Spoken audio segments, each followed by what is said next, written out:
Unfortunately, India is the capital of diabetes mellitus in the world. We have a huge population, the highest population of diabetes in the world. So many of these ladies who have abnormally high blood sugar, they are going into pregnancy. The question is, if the mother has high blood sugar, what will happen to the pregnancy? Would it be more problematic? Would it have more complications? Would it be finally successful? Now, before the advent of insulin in the Victorian times, people who had diabetes usually used to die around 40. And if the ladies became pregnant with diabetes, then 100% of the babies died and 80 to 90% of the mothers died. In 1921, Banting and Bess developed insulin, which had revolutionized the diabetes treatment, and particularly there were many successful outcomes in pregnancy with this treatment. Now nowadays, if you can tightly control the blood sugar during pregnancy, you will have a very successful outcome of pregnancy. Now, what to do if you have a high blood sugar and then you're trying for a baby? Then you must go to the doctor for a preconception clinic. Now, there you may have to change the medicines which is lowering your blood sugar. You may have to change your diet. Now, all the medicines are not safe in pregnancy. Metformin is one of the drugs which can be used safely in early pregnancy. So you may have to change into other medicines. You may have to start insulin. Insulin is very safe in pregnancy. But the most important point is that before you become pregnant, your sugar must be tightly controlled. Because if you don't do that, the high blood sugar would damage the embryo and there would be devastating fetal malformations, fetal anomalies like cardiac malformations, spinal defects, and limb deformities. So you must tightly control the sugar before conception ideally, or at least very early in the conception, very early in the pregnancy. There are three ways to control your blood sugar. Diet. If the diet is not enough, you can go for medicines of which only metformin is safely being used. If that does not happen, then you have to go for insulin. As I said before, insulin is very safe. It can be divided into 3 or 4 doses, combining short-acting insulin and intermediate-acting insulin if necessary. Now, there are loads of complications which can happen in a diabetic pregnancy.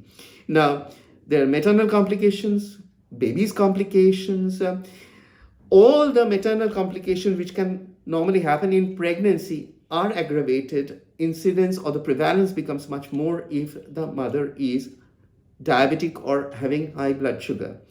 But the good news is, and the real golden virtue of it is that if you can control the blood sugar tightly, then all these complications, actually almost 90% of the complications, are thrown out of the window.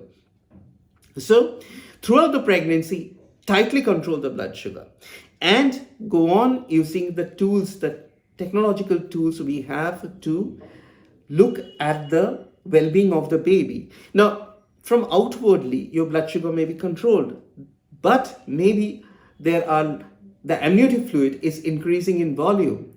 The baby is growing abnormally in size. These are the indications that your pregnancy, during the pregnancy, the blood sugar is not being controlled properly. I'll explain why this happens. If there is high blood sugar in the mother, this will go to the baby through the placenta, and the baby will have the high blood sugar. And in that case, the baby will start urinating more, just like a diabetic person. And this urine will accumulate in the water in which the baby is putting, which is the amniotic fluid. The amniotic fluid becomes much more. Whenever we have polyhydramnios, that is excess of amniotic fluid, we do a blood sugar for the mother because maybe the blood sugar is not controlled, which is leading to this polyhydramnios. The other thing is, now when the mother has high blood sugar, the blood sugar will go to the baby through the placenta and the baby will have high blood sugar. The baby will try to control this through its own insulin, and insulin is a growth promoting hormone and it will increase the size.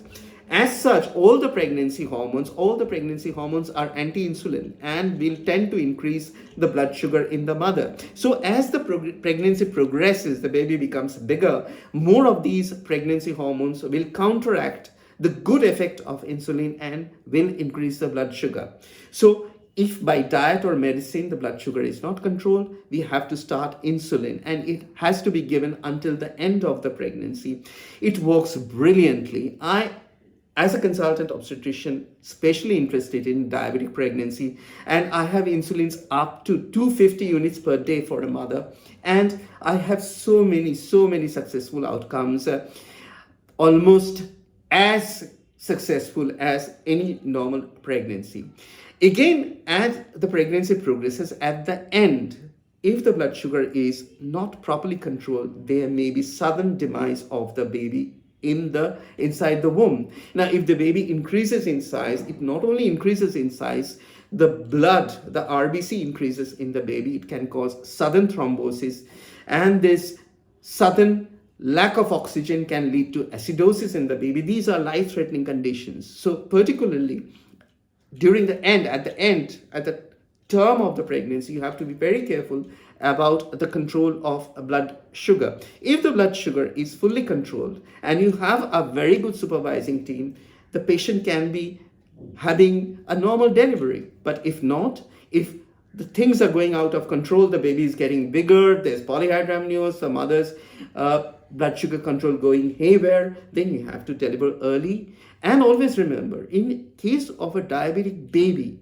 the lung maturity also comes late. So if you plan an early delivery, a premature delivery, preterm delivery for a diabetic mother, you have to choose a hospital which has a very good neonatal intensive care and neonatal special care unit.